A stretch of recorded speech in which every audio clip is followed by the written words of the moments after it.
So how often are you required to take a load in RV transport? Is there a minimum? Are you getting conflicting answers? In this video, we're going to try to nail down the truth about what's truly required of you as a transport driver so that you can know if you're in compliance or if you're getting close to becoming uncompliant with how many days it's been since you've last taken a load. So let's go ahead and get right into it.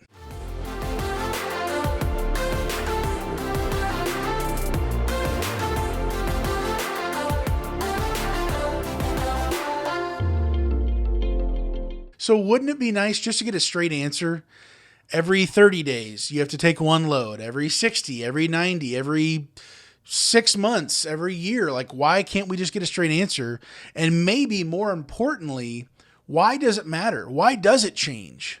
Why is it so important to a transport company of how often you take a load? To unpack that, we first have to realize that it's not just our insurance that we have to pay money to be able to be an RV transporter. It's also the company's responsibility to have coverage covering all of their drivers underneath their policy. So it costs them money, just like it costs you to have your unladen or your bobtail insurance, whatever that may be, for you to be a commercial driver out on the road. They've got to cover you as far as the cargo insurance goes, having you, your record, your truck, all those things on file with their insurance. So right there, we've kind of got a dead giveaway.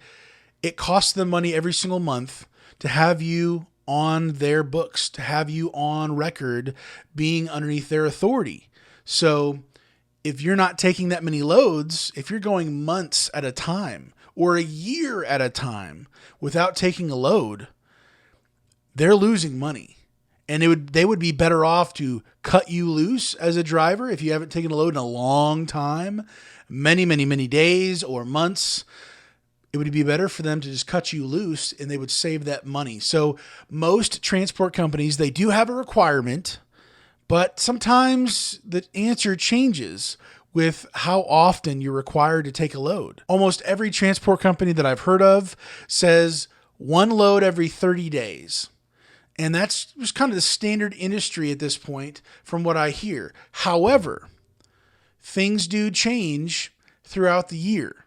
When things get slow, things get pushed back a little bit further to maybe 60 days, maybe 90 days, could be even more, depending on how desperate the transport company is to retain the drivers. So for instance, if it's the busy season and they have a lot of drivers and they have a lot of loads that they've got to make sure that they fulfill these contracts with the manufacturers, if they're that desperate, they're going to want to keep the minimum at 30 days. So making sure every single driver that they have on file, that they're paying for insurance, that they're pulling their own weight, at least taking one load every 30 days.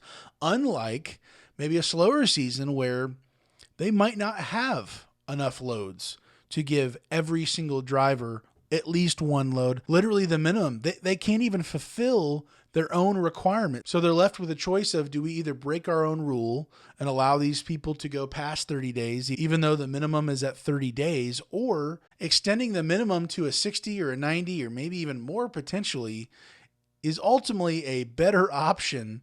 Instead of breaking our own rule, we just move the goalpost a little further back. And it's better and probably cheaper than just cutting those people off entirely. And who do you cut first? Is it off of seniority? Are we setting new precedents, all together? It's better just to move that goalpost back rather than firing people and then having to rehire new people, new drivers, to be able to fulfill that slot when it does pick up shortly after that. So RV transport is an industry of a sliding scale. To the degree that the market says there's a demand, there's a supply, there's all these things put in place, manufacturers, dealerships adapt and basically react. They respond to what that new demand is, whether it's increased or decreased. They have to walk a tightrope to be able to make sure that they don't fall off in one ditch or the other.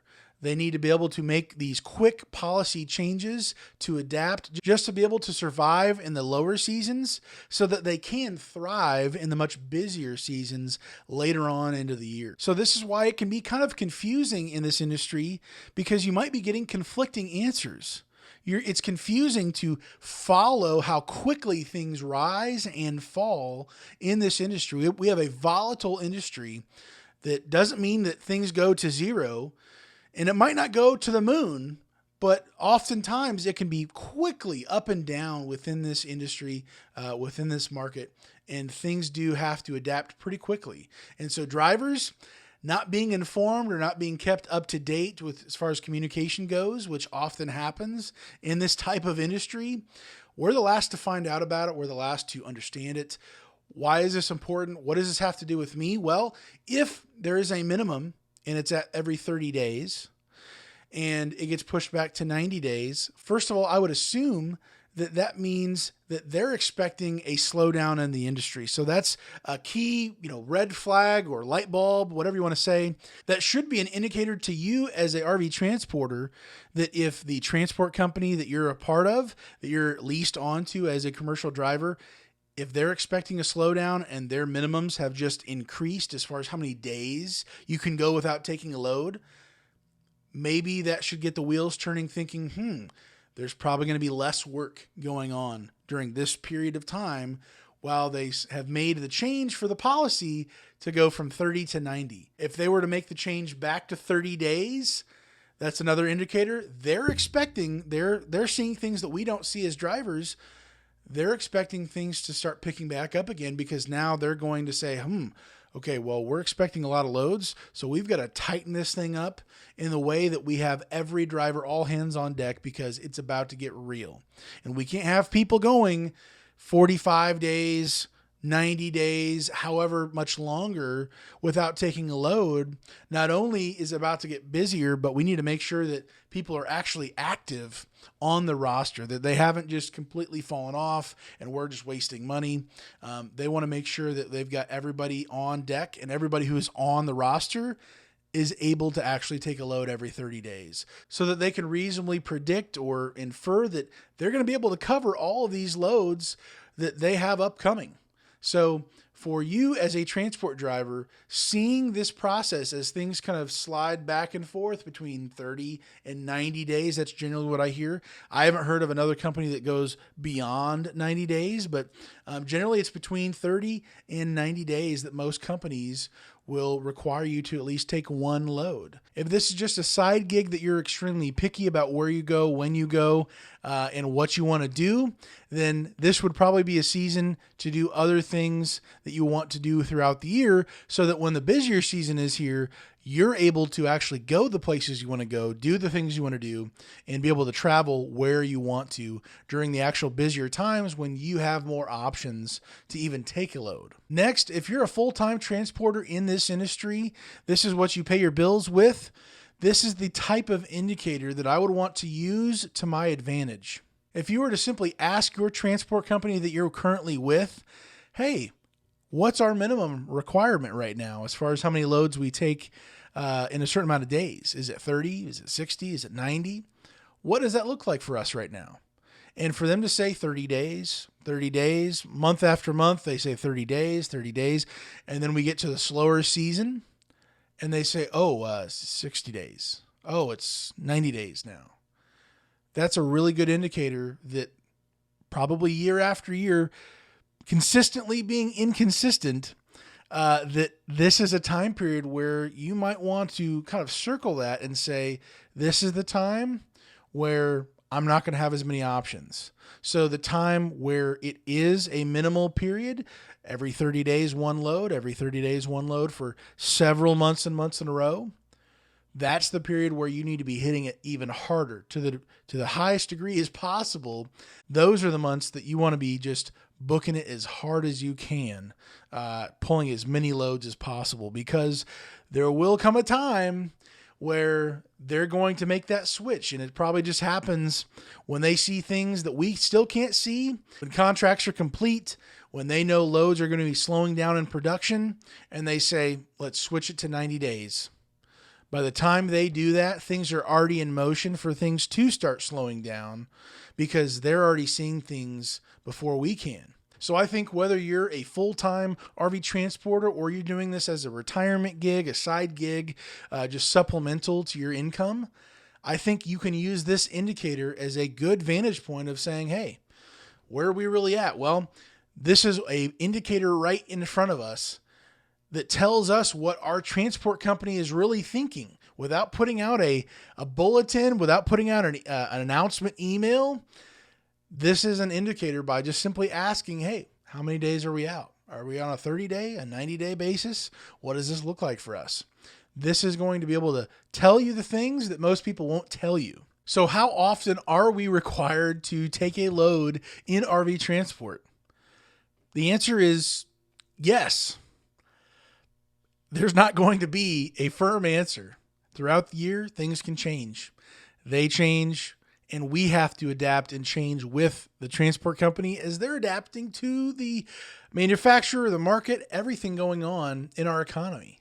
So for us as drivers, this can be used as a tool. This indicator can be used to our advantage, whether you are a part-timer, a side gig, a retirement income using this to sightsee, or if you're full-time. You and I can use this indicator as a way to get real information, because these companies are making these decisions because they're banking on it. They're not bluffing. They're changing these policies on purpose for a reason. So if they're doing that, this might as well be an announcement email going out to the whole company saying, hey, we expect things to slow down because we're making policy changes to match that slowdown that we're predicting, that we believe is going to be right around the corner. So we can use that in either situation, part-time, full-time, use this to our advantage to plan for the future, to plan for what we should be doing right now in preparation for what's down the corner. We can use this to our advantage as RV transport drivers, knowing that it's a sliding scale. Generally between 30 and 90 days, things change throughout the year, and usually every year this type of thing happens where they open and kind of close the window for how flexible they are with policies in the industry at that specific company. So if this was a help to you, please consider subscribing, hitting the like button if you got good value. If you have any extra thoughts you wanted to share with us, if you completely disagree with me, let me know what your thoughts are on that. I would love to have a conversation in the comments about this. Let me know if you've picked up on this as well. If there's been maybe other company drivers or other people on the Facebook groups who have mentioned this, what other companies' requirements are and how they've changed. I think that the better we're able to pick up on some of these unwritten indicators, the better we're going to have a pulse and an understanding of what this industry does, how it happens, and really seeing the writing on the wall of what's about to go down in this industry for good, for worse, and everywhere in between. Again, thank you so much for watching. Hopefully you have a great day, guys. Stay safe and God bless.